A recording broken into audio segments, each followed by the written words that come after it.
this could come down to if the Tates can get the Trump administration on their side. Nothing makes me prouder to be British, not even scones, but knowing the fact that we prosecute criminals and sex traffickers. How's it going, everybody? Welcome back to my channel. My name's Knaxel. If you're new here, thanks so much for stopping by. Make sure you hit that like and subscribe button. Today we want to talk about style icon Andrew Tate and his dusty sidekick Tristan and their possible extradition to the UK. And also, I went to see the Odyssey, so we're going to talk about that a little bit. Let's get into it. So Andrew and Tristan Tate were arrested by US Marshals last weekend in Miami.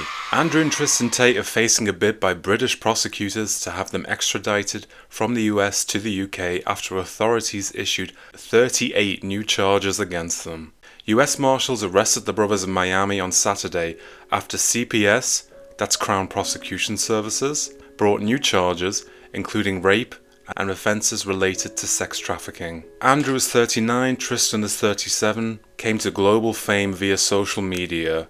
A lot of you have already seen my previous video on fake alpha males. If not, now's a good time to go check that out. The dual British US citizens were taken into custody and appeared before a federal court on Monday as prosecutors launched legal proceedings to have them sent to the UK. The Crown Prosecution Services said that Andrew was being charged with 7 further counts of rape and 3 counts of arranging or facilitating trafficking for sexual exploitation, 3 counts of assault occasioning actual bodily harm, and 19 additional charges for offences relating to indecent images of a child and extreme pornography. Tristan's new charges include 2 counts of rape, 1 count of sexual assault, and 3 counts of arranging or facilitating trafficking for sexual exploitation. The alleged offending is said to have taken place between July 2010 and August 2017. So Andrew now faces a total charge of 42 in the UK, and Tristan 17. Up until now, the brothers have been based in Romania, where they are also under criminal investigation. In 2024, Bedfordshire police secured European arrest warrants for the pair to have them removed from Romania. Up until now, the brothers of course deny any and all wrongdoing against them. The question everybody wants to know is, will Andrew Tate and his brother Tristan be extradited from the US to the UK? It's fair to say yes. The UK and the US are parties to a treaty that allows the extradition of people in relation to alleged offences punishable under laws in both countries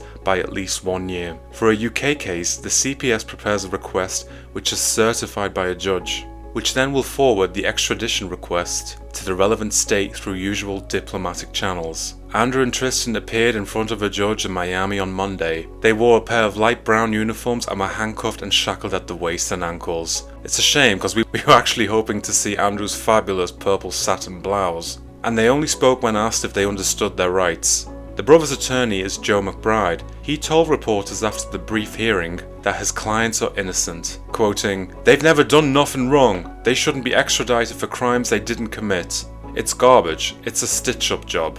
I mean, if that's your lawyer, God help you. Looks like he's in on the crimes himself. Their lawyer compared the charges against the brothers to the legal proceedings against the US President Donald Trump, which he described as a witch hunt, and refers to the attempted extradition as political kidnapping. Could their extradition be refused? There is a clause in the UK-US treaty allowances that prevents extradition for political offences, so Tate's lawyer is going to argue that their extradition is only politically motivated, which it isn't. There's women seeking justice, victims of human trafficking seeking justice. However, it is very rare that extradition on those grounds is refused. Up until now, the brothers had thought if they stayed in the US, they could never be extradited to the UK. That's what happens if you get your legal advice off TikTok. America, if you do not extradite these criminals, we know you already hate women. As of now, the brothers are being held in solitary confinement, but we all want to see them in Gen Pop, these absolute alpha males. So I went to see the Odyssey in the cinema. Christopher Nolan has done all justice to this movie. It is not one of his best, but it's a good one. It's a little bit Americanized for my taste. It's constantly over-explaining everything, what they're about to do, what's happening now. It is super slow, so if you're blessed with ADHD, you're in for a long ride. But after an hour, it does start to pick up a little bit. The first hour, we get explained about 400 times what Zeus's law is and how it applies and who Zeus is. Hollywood heartthrob and proud man-child. I thought Matt Damon was great in it.